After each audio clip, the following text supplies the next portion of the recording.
సదకా.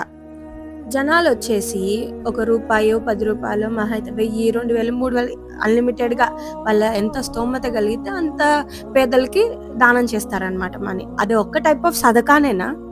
ఇంకా ఎన్ని రకాల సదకాలున్నాయి? సదకా చాలా రకాలున్నాయి. అవి వేరే వీడియోలో మాట్లాడుకుందాం. ఈరోజు మనం 2 హదీసుల ద్వారా సదకాకి సమానమైన పుణ్యకార్యాలు తెలుసుకుందాం. కొన్ని సత్కార్యాలు అనగా మంచి కార్యాలు వాటిని పాటించే వారికి పేదలకు దానం చేసినంత పుణ్యం లభిస్తుంది.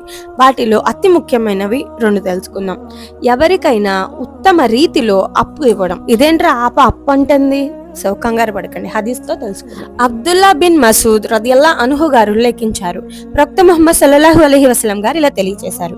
ఎవరైనా ముస్లిం మరో ముస్లింకు 2 సార్లు అప్పు ఇస్తే అది అతని కొరకు ఒక్కసారి దానం చేసిన దానితో సమానం. ఇబ్న్ మాజా పదాలు 2430, షోబుల్ ఈమాన్ బైహకి 3561, షేక్ అల్బానీ సహీహుల్ జామే 5769లో సహీ అన్నారు. అబ్దుల్లా బిన్ మసూద్ రదియల్లాహు అన్హు గారు ఉల్లేఖిస్తున్నారు. ప్రవక్త ముహమ్మద్ సల్లల్లాహు అలైహి వసల్లం గారు ఇలా తెలిపారని. నిశ్చయంగా అప్పు దానంలో సగభాగంగా పరిగణించబడుతుంది.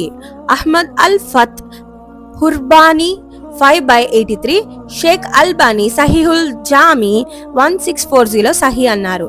హజరత్ ఇబ్నే మసూద్ రదియల్లాహు అన్హు గారు ఇలా చెప్పారు. 2 సార్లు అప్పివ్వడం ఒకసారి దానం చేయడం కంటే నాకు ఎక్కువ ఇష్టం. షోబుల్ ఈమాన్ రిఫరెన్స్ 3560.